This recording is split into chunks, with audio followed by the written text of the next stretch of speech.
tous et bienvenue dans cette nouvelle vidéo. Je suis Lou, coach en développement personnel et spirituel, et aujourd'hui je fais une vidéo nouvelle. Oh my god, I love it, puisque je vais donner des petites informations croustillantes sur les signes, ou en tout cas les placements astrologiques. Ce sera une partie 1, il y aura certainement d'autres parties qui vont arriver si jamais le concept vous plaît. On va donc commencer tout de suite cette vidéo. Les signes généralement les plus musclés physiquement lorsqu'ils s'entraînent ou quoi que ce soit sont les signes de feu, le bélier, le lion et le sagittaire. On peut aussi retrouver naturellement des personnes un peu plus baraquées dans les signes du taureau, surtout au niveau des épaules et du buste, et pour les scorpions aussi. Les signes, ou en tout cas les personnes qui vont être les plus grandes, ont généralement l'ascendant ou le maître de l'ascendant, c'est-à-dire si par exemple vous êtes ascendant sagittaire, votre maître c'est Jupiter. Si jamais il se trouve dans les 4 signes Gémeaux, Sagittaire, Capricorne, Verseau, alors vous avez plus de chances d'être de grande taille. A contrario, si jamais vous avez des signes, ou en tout cas une prépondérance au niveau de l'ascendant ou du maître de votre ascendant, on parle aussi de Mars et Vénus, parce que Vénus c'est notre féminité à chacun, et Mars notre masculinité et notre corps à chacun aussi, dans des signes tels que la Vierge, les Poissons, les Cancers, alors vous avez plus de chances d'être de petite taille que de grande taille. Vous avez plus de chances aussi d'être attiré par le même sexe que vous, si vous avez des placements liés à l'ascendant ou à la maison en face, c'est-à-dire au descendant, dans les signes mutables. Pourquoi ? Parce que les signes mutables ont besoin de beaucoup plus expérimenter, de tester de nouvelles choses, ils sont un petit peu intenables, plus malléables que les autres signes. Et ce sont donc la Vierge, les Gémeaux, les Sagittaires et les Poissons. Pas forcément si c'est votre signe solaire, j'entends, mais bien plus si par exemple la Lune s'y trouve. D'ailleurs, si la Lune est forte dans votre thème astral, c'est-à-dire qu'elle se trouve soit dans l'ascendant, en maison 4, en maison 7, ou en maison 10, ça influence aussi beaucoup votre sexualité et le fait que vous pourriez préférer des personnes de même sexe que vous. La plupart des hommes hétérosexuels qui ont Vénus dans le signe de la Balance sont extrêmement attirés par les femmes qui ont la peau mate. Pas forcément la peau foncée, mais en tout cas assez basanée, et généralement peuvent se marier avec des femmes à la peau mate. La plupart du temps, lorsqu'on a une poitrine soi-disant généreuse, ou en tout cas des seins plus grands qu'un bonnet B, c'est généralement dû au signe du Cancer, et notamment aussi du Bélier, et donc de la Lune et de Mars, puisque la Lune régit le Cancer et Mars régit le Bélier. Donc si vous avez la Lune en Bélier ou en Cancer, vous avez plus de chances d'avoir une forte poitrine que les autres signes. Si votre Lune touche Mars ou Jupiter, vous avez aussi là encore plus de chances d'avoir une forte poitrine. Et si tout simplement vous avez une prépondérance de planètes en maison 4, et notamment des planètes fertiles, donc Lune, Vénus et Jupiter. Pour l'apparence physique en général, l'ascendant Cancer donne un visage beaucoup plus rond, joufflu, un visage hyper enfantin et angélique, presque parfois yeux bleus et blonds, notamment dans l'enfance. Ça donne un petit peu pareil lorsque la Lune est importante dans votre thème astral, donc quand elle se trouve dans les angles, c'est-à-dire maison 1, 4, 7 et 10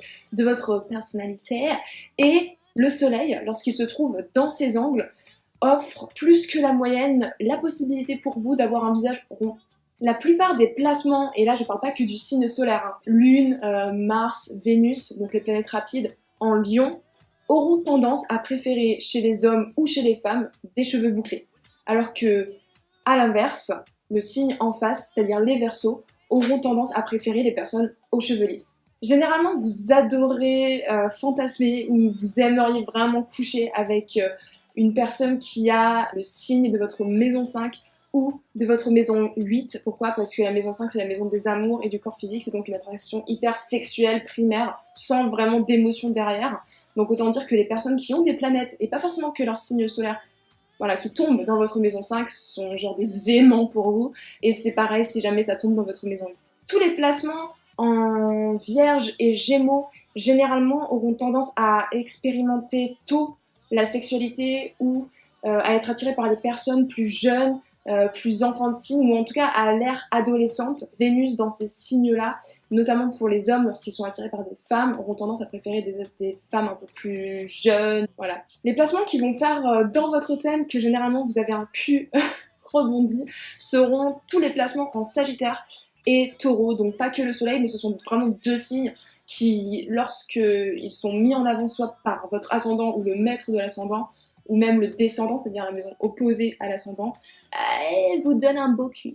Les Vénus dans le signe de la Vierge auront tendance à être souvent hyper sexualisées, et ce en bien comme un sexe symbole ou beaucoup d'attirance, ou malheureusement en mal parfois, parce que la sexualité est souvent très mise en avant et assumée, même si elle est souvent dissimulée derrière une apparence de froideur ou de distance. Les Mars les plus actifs sexuellement seront généralement les personnes qui vont avoir leur Mars en Bélier, en Taureau, en Lion, en Vierge, en Scorpion, Sagittaire et Capricorne. La plupart du temps, tous les placements en Poisson, et notamment pour les planètes rapides, c'est-à-dire le Soleil, la Lune, un peu moins la Lune, mais surtout Vénus, Mars et Mercure, auront vraiment tendance à vouloir expérimenter sexuellement, plus que soi-disant les placements en Verseau, parce que les Poissons veulent tellement plaire à leur partenaire, en tout cas les placements dans ce signe-là, qu'ils seront même parfois prêts à passer certaines de leurs habitudes ou de leurs certitudes sexuelles juste pour plaire à quelqu'un.